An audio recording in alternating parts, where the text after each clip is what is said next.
सारे मेरे स्टूडेंट हैं लगभग। आप सबको मेरा अस्सलाम वालेकुम। So today I am here to deliver the lecture on entrepreneurship development कैसे हो सकती है हमारी कॉनिफर नर्सरी से। ठीक है, सबसे पहले कॉनिफर्स होते क्या है। कॉनिफर्स ग्रीक वर्ड से होता है विच मीन्स जो कोन कैरिंग होंगे, और कॉनिफर्स जो होंगे उनकी जो लीव्स होगी वो होगी नीडल। ठीक है, ये सब आपको पता ही है। और जो उनके लीव्स होते हैं वो होते हैं प्लेन्स में। ठीक है, और कॉनिफर जो ऐसा ग्रुप है जो मैक्सिमम हमारे कश्मीर में पाया जाता है, और ये हमारे लिए बहुत इंपॉर्टेंट है। इसको हम आगे देखते हैं कैसे। और हम लोग जैसे J&K में हम डिपेंड करते हैं टिम्बर और फायरवुड। जितना भी हमारा टिम्बर है और जितना भी हमारा फायरवुड है वो सारा आता है कॉनिफर से ही। और जितना भी हाई क्वालिटी पेपर, पहले तो कुछ साल पहले तक तो सारा पेपर का जो रॉ मटेरियल था वो कॉनिफर ही होता था, लेकिन अब वर्ल्ड का बेस्ट पेपर और वर्ल्ड के बेस्ट पैकिंग इंडस्ट्री जो होती है, पॉपुलर से पहले हम फॉर स्प्रूस को करते थे use, even paper Apple boxes के लिए भी। और जो अच्छी मैस्टिक होती है वो भी फॉर स्प्रूस के ही रॉ मटेरियल से बनती है। और इंटेंजिबल बेनिफिट्स ऐसे हैं कि जैसे टूरिज्म है या एस्थेटिक वैल्यूज़ है, वो आपको पता ही है। ठीक है, अब है कि ग्रोइंग स्टॉक हमारे जंगलों में क्या क्या है।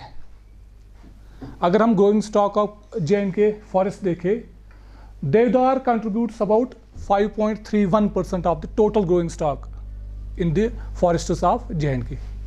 Pinus wallichiana contributes 9.73, ICF for spruce contributes 16.81, और पाइनस रॉक से बढ़ गई जो उड़ी रामबन गर्म इलाकों में जो होता है सब ट्रॉपिकल एरियाज में, that contributes about 9.02% of the total forest area. और जो ब्रॉड लिवर स्पीसीज है that contribute only 9.34 area of the forest area. और जो हमारा ये लगभग कंट्रीब्यूट करता है लगभग 51% ऑफ द टोटल एरिया। लेकिन जो हमारा रेस्ट 49.81% है वो कमर्शियली हम यूज़ नहीं कर पाते due to inaccessibility, due to snow, due to काफ़ी रीजन्स है उसमें। ठीक है, अब जो हमारा कॉनिफर कंट्रीब्यूट्स अबाउट 42% टोटल जो कॉनिफर है, ये जो 4-5 है, 1 2 3 4 5, contributes about 42% of the total growing stock of the forests of J&K। और अगर हम टोटल कमर्शियल जो फॉरेस्ट्री हमारी, उसका जो कॉनिफर कंट्रीब्यूशन है वो करीबन 83% है। ठीक है,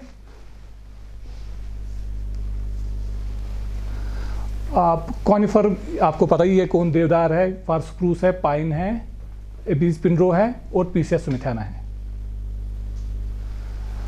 लेकिन कुछ टाइम से हम देख रहे हैं रिजनरेशन में बहुत प्रॉब्लम है कि जो हमारा नया ग्रो हो रहा है वो नहीं हो रहा है। ठीक है, उसमें प्रॉब्लम क्या है? उसमें प्रॉब्लम है कि हमें डिमांड ज़्यादा है लेकिन उस हिसाब से ये ग्रो नहीं हो रहा है ड्यू टू वेरियस रीजंस। उसमें रीज़न हो सकता है एक्सेसिव ग्रेजिंग भी होती है, ह्यूमस भी होती है, और वीड ग्रोथ भी होती है, और काफ़ी कंपटीशन भी है जो अदर स्पीसीज़ और श्रब स्पीसीज़ इन चीज़ों को देती है और जर्मिनेट देती है। और है poor seed production. Poor seed production ऐसा है कि हर कोई स्पीसीज़ हर साल में सीड नहीं देती। जैसे देवदार 3-4 साल बाद देती है सीड, गुड सीड ईयर। चीर 2-3 साल बाद, कैल 4 या 5 साल बाद, और फॉर स्प्रूस तो 10 साल बाद सीड देता है, गुड सीड ईयर।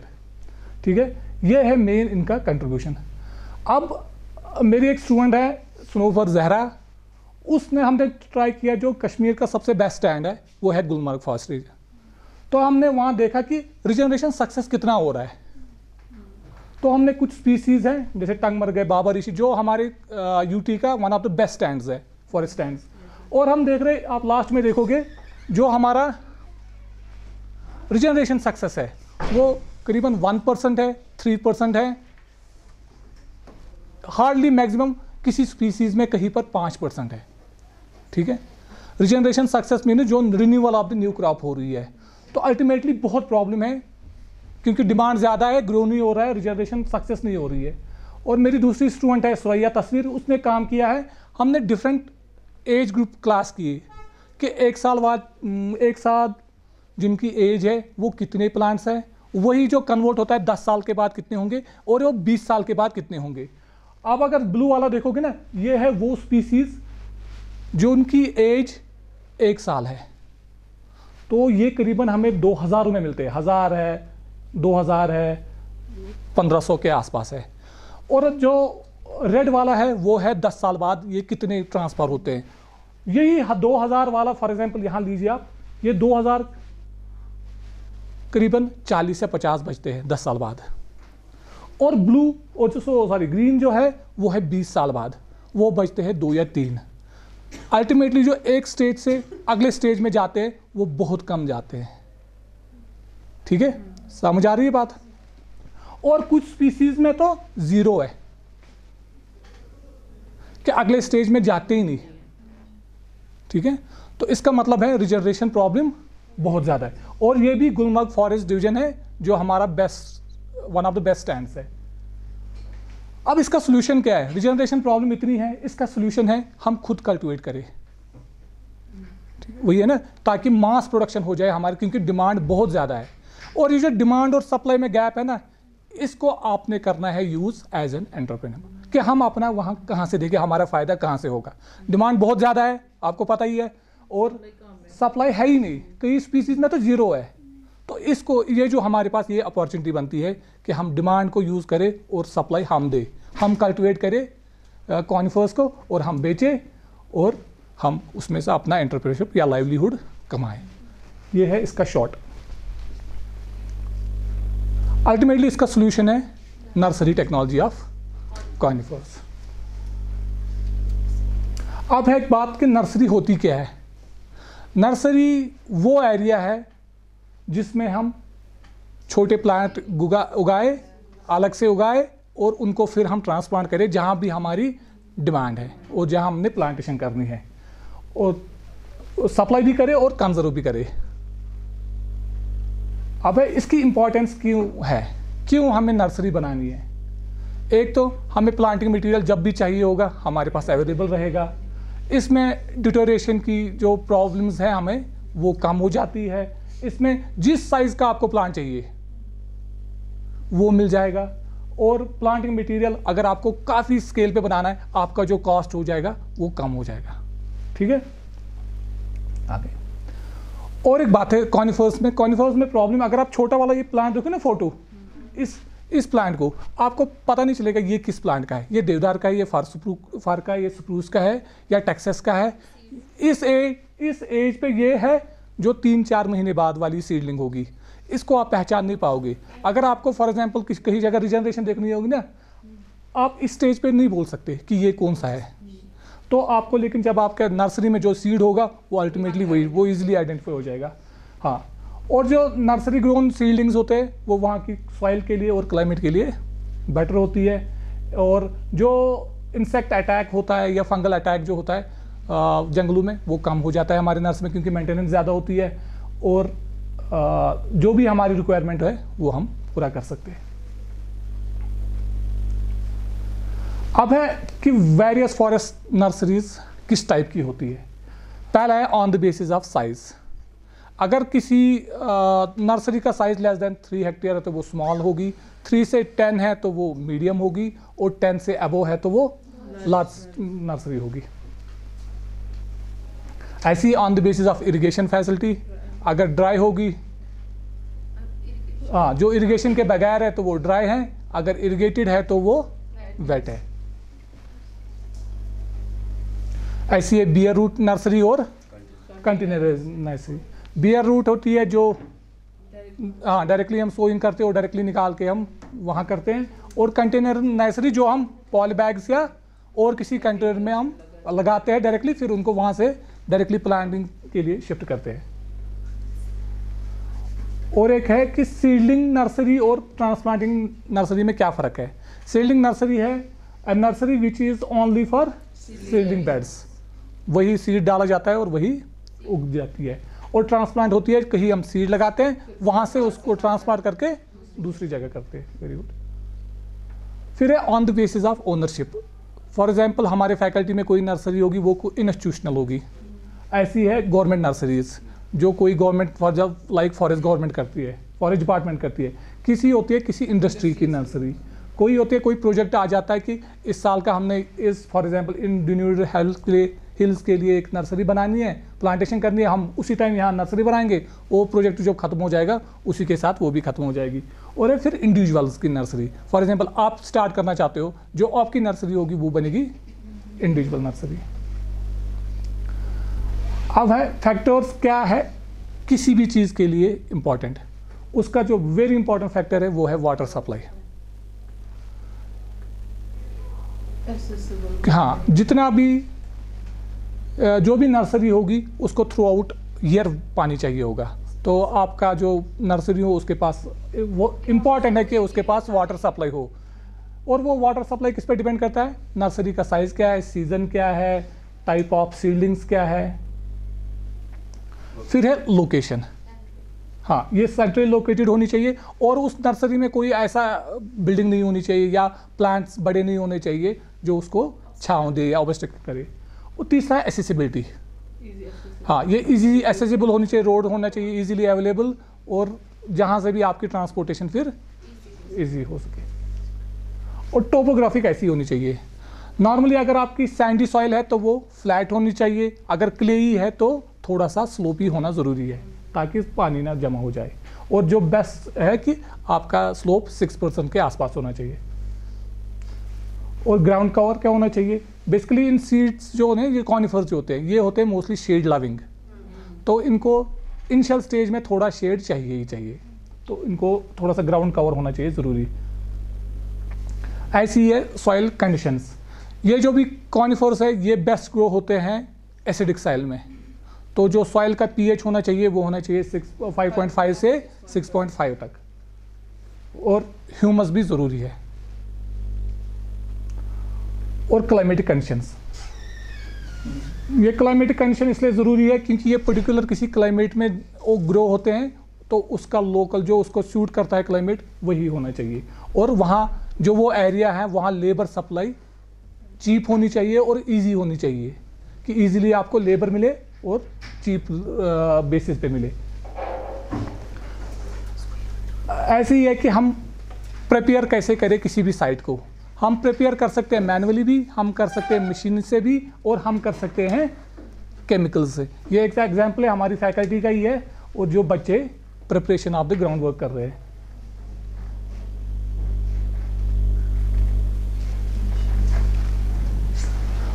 अब है मोस्टली हम जो नर्सरी में यूज़ करते हैं वो बियर रूट नर्सरी करते हैं, लेकिन प्रॉब्लम होती है कॉनिफर्स के साथ कि उनको रूट शॉक लगता है, तो इसलिए आपको कुछ चीज़ें ज़रूरी रखनी है दिमाग में कि जो भी आप बियर रूट नर्सरी करोगे वो स्टोर होनी चाहिए, वो जब भी आप रिमूव करें तो क्लाउडी होना चाहिए या ज़्यादा सनी नहीं होना चाहिए, या पहले वाटर दे के करना है। जब भी आप निकालोगे इनको तो कवर करके निकालें, रूट्स को हमेशा कवर करके रखें, और जो भी आप होल बनाओगे हर होल में एक ही डालना है और उसको ऊपर से थोड़ा सा फिल करना है, फिर उनकी मॉनिटरिंग भी अच्छे से करनी है। ऐसी है दूसरी टाइप की नर्सरी जिसको बोलते हैं हम कंटेनर नर्सरी। कंटेनर नर्सरी ऐसी क्यों हम करते हैं, क्योंकि इसमें इजी होता है, एम्प्लॉयमेंट कम होता है, एक आदमी पूरी नर्सरी को देख सकता है, और इकोनॉमिक्स जब आप निकालोगे तो ये चीप पड़ता है बियर रूट नर्सरी से, और इसमें लॉसेस जो है बियर रूट नर्सरी से कम होते हैं।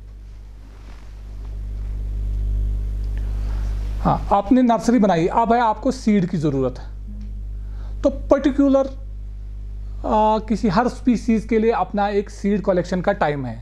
तो ये जो टाइम दिया हुआ है, जैसे पाइनस वाली चाइना में सबसे बेस्ट टाइम कलेक्शन का है सितंबर अक्टूबर, और पाइनस रॉक्सबर्ग में मार्च से अप्रैल, और क्यूप्रसिस में अक्टूबर नवंबर, सिड्रस में अक्टूबर नवंबर, पीसिया सिंथाना और एबीज पिंड्रू में भी अक्टूबर नवंबर, पाइनस जेरियाडाना में है सितंबर अक्टूबर, और टेक्सास में अक्टूबर टू नवंबर। ठीक है, ये कोन कलेक्शंस के लिए। फिर आपको कोन लाने हैं वहाँ से और उनको ड्राई करना है, किसी शेड में रख के, सनी में ज़्यादा नहीं करना है, ताकि ये ब्रेक हो जाए उस सीड से, और आप सीड निकालोगे। जब आपने सीड निकाला, आपको सीड की ग्रेडिंग करनी है different on the basis of their size. जो भी ट्रायल लगे आज तक, ये हमारी फैकल्टी की ही है कि जब उन्होंने on the basis of seed size grading की है, जो तो हमारा स्मॉल है और लार्ज है, उनकी जर्मिनेशन कम थी as compared to the medium size seeds. ठीक है, ऐसे ही है टाइम ऑफ कलेक्शन, कब आप सीड कलेक्ट करोगे और कब आप लगाओगे। कलेक्शन तो होगी, अब है लगाओगे कब। उसमें दो टाइम है, एक है 15 दिसंबर और 15 फरवरी। ये जो दो टाइम है जो इन पे सोइंग होगी वो सबसे बेस्ट रिजल्ट देंगे आपको जर्मिनेशन के हिसाब से। ठीक है, 15 दिसंबर और 15 फरवरी। और एक बात, इन सीड्स में अक्सर डॉर्मेंसी होती है और उनके लिए आपको सिंपल चिलिंग ट्रीटमेंट देना है, और वो होती है वाटर सोइंग से ही। तो प्री सोइंग ट्रीटमेंट जो है ये इस कॉलम में दिया है, लगभग 4 डिग्री पे जो रूम टेम्परेचर होता है हमारा रात को यहाँ पर, उसमें 6 से 12 घंटे बस इसमें पानी वाटर सोकिंग ट्रीटमेंट। ठीक है, कोल्ड वाटर जिसको बोलते हैं हम, 6 से 12 घंटे मतलब एक नाइट का। तो अगले दिन जब भी आप सीड निकालोगे उसको पहले पानी में डालना है, फिर अगले दिन उसको सीड सोइंग के लिए ले जाना है। ठीक है, अब है कंटेनर नर्सरी में मीडिया और फिलिंग ऑफ द पॉलीबैग ज़रूरी है। तो हम यहाँ पर यूज़ करते हैं सैंड, सॉइल और FIM।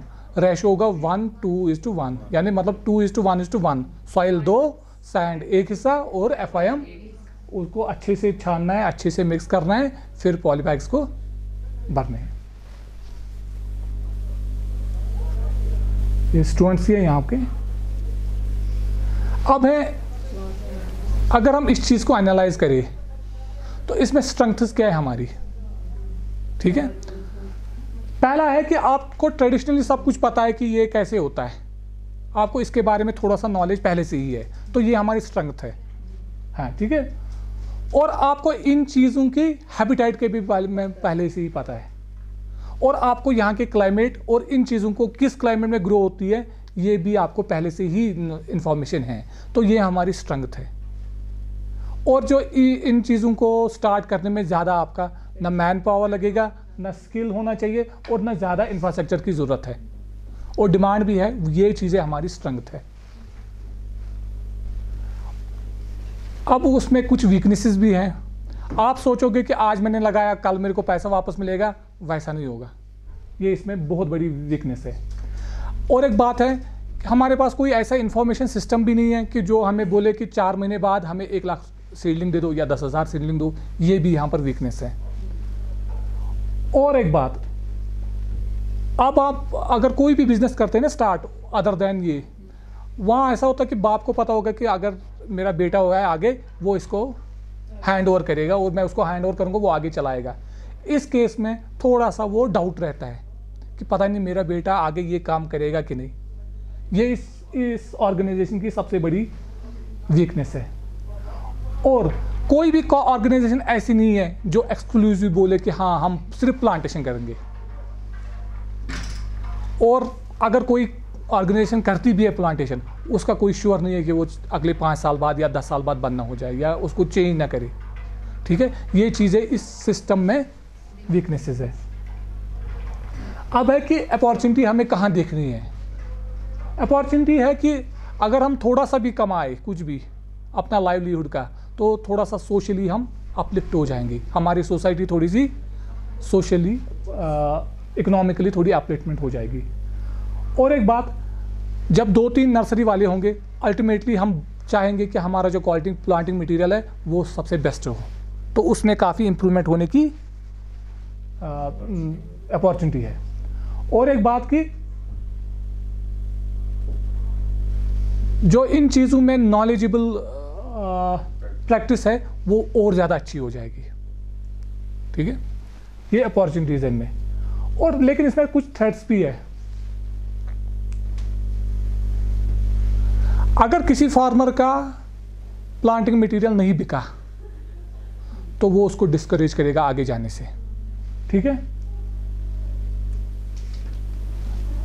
अब ऐसा हो रहा है, फॉर एग्जांपल गवर्नमेंट पॉलिसीज़ पे डिपेंड करता है। अगर गवर्नमेंट ने पॉलिसी चेंज कर दी कि नहीं हमें लोकल नहीं चाहिए, हम सिर्फ बाहर से लाएंगे, या सिर्फ ब्रॉडली वीडी चाहिए, तब वो भी डिस्करेज करेगा इस एंटरप्रेन्योर को मतलब आगे लेने में। और अगर किसी को कोई टेक्निकल सपोर्ट चाहिए होगा इंस्टेंट, वो कहीं नहीं मिलेगा।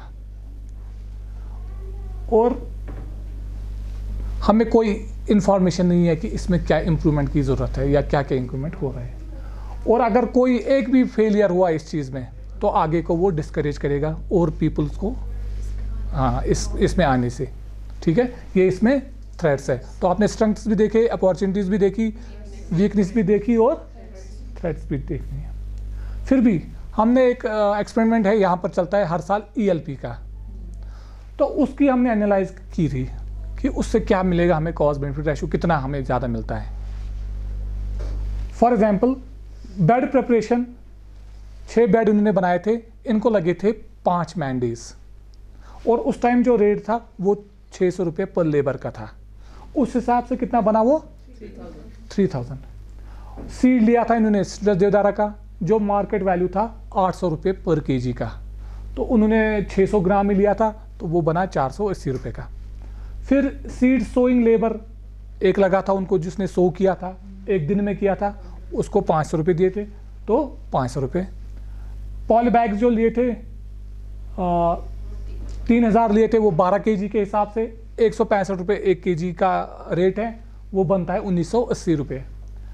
और सॉइल जो मैं बोल रहा था मीडिया, उसका जो खर्चा हुआ था वो 1850 रुपये। जो फिल्म उनको भरने का जो खर्चा था वो 1200 रुपये था। और जो उन्होंने प्रिकिंग और ट्रांसप्लांटिंग की थी उसका खर्चा 1200 रुपया था ऑन द बेसिस ऑफ मैंडेज। और जो ये रेट है ये गवर्नमेंट अप्रूव्ड है। और इरिगेशन में उनको 3 दिन लगे थे 400 के हिसाब से, तो 1200 रुपया। वीडिंग में 2 दिन लगे थे 400 हिसाब से, वो लगा था 800 रुपये। और जो और खर्चे थे वो मान लो आप 2000, और वेरिएबल कास्ट इतना बना 14,210 रुपये। और अगर मैं इंटरेस्ट की बात ले, अगर 5% इंटरेस्ट है, वो बनेगा 710। जो टोटल अब खर्चा बनता है वो बनता है 14,920 रुपये। लेकिन इसमें और खर्चे जो, ये तो वो खर्चे हैं जो उन्होंने किए, और कुछ होते हैं फिक्स कास्ट। ये उनके फोटोज हैं। जैसे फॉर एग्जांपल जिस लैंड को वो यूज कर रहे हैं वो है 50,000 रुपये मान लो उसका रेंट है, अगर हम मान लें पर हेक्टेयर के, उस हिसाब से उन्होंने निकाला था कि 400 ही रुपये, क्योंकि वो बेड्स थे। ठीक है, तो उन्होंने पॉली हाउस भी एक लिया, मान लो उन्होंने रेंट पे लिया था, मान लो उसका खर्चा 500 रुपये पर मंथ का है, तो उस हिसाब से 6000 बनता है। और कुछ जो टोंगरी और वो होते हैं खुरपीस, उनका खर्चा मान लो ये, और जो ये टोटल बना वो बना, और उस पर इंटरेस्ट लेके 7275। और जब ये फिक्स कॉस्ट है और वो वेरिएबल कॉस्ट है, अल्टीमेटली जो उन्होंने लगाए थे वो 3000 सीडलिंग्स लगाई थी। 3000 में लास्ट में बची 2500 ही। और मान लो 1 साल के बाद वो उन्होंने बेची 15 रुपये पर सीडलिंग, और वो बनता है टेंटेटिव जो बनेगा एक्सपेक्टेड आउटकम, वो बनेगा 37,500। लेकिन उनका खर्चा कितना हुआ था 14 + 7, वो बनता है 22,100। और लेकिन कमाया कितना इन्होंने 37,500। उसका अगर कॉस्ट बेनिफिट रेशियो देखें तो वो निकलता है 1:1.68, और ये अच्छा खासा प्रॉफिट है। और उसमें ऐसा है कि प्राइस हमने बहुत कम रखी है 15 रुपये की। ये हाँ, ये तो अब 1 साल की सील्डिंग है, आप इसको 2 साल बाद 3 साल बाद इसका कॉस्ट जो है वो काफ़ी बढ़ जाएगा। ठीक है, तो उसके जो एक्सपेक्टेड है। Thank you.